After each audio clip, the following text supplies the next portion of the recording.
বাচ্চা থেকে বড় সবার প্রিয় একটা খাবার, জল খাবারেও আমরা এটা খেতে পারি, সন্ধ্যের টিফিনেও।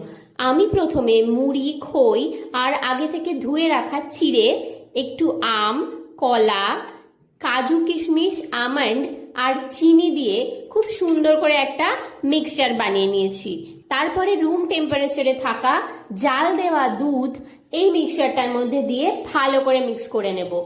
এটা খেতে অসাধারণ লাগে। আমি তো এটা পার্সোনালি খুব ভালোবাসি, কৌশিকীও খুব আনন্দ মনে এটা খেয়ে নেয়। এটা খেতে খেতে অনেক সময় মুখটা একঘেয়ে হয়ে যায়, তাই জন্য একটু মিক্স ভেজিটেবল বানিয়েছি, যেটা ঝাল ছাড়া। কৌশিকীও খেতে পারবে, আমিও খেতে পারবো। আজকে আমার আর আমার মেয়ের জল খাবার রেডি। তোমাদের কেমন লেগেছে অবশ্যই কমেন্ট করে জানাবে। চেষ্টা করবে এই খাবারটা বানিয়ে সাথে সাথে খেয়ে ফেলার। এটা কিন্তু রেখে দিয়ে খাবার জিনিস নয়। ভালো লাগলে অবশ্যই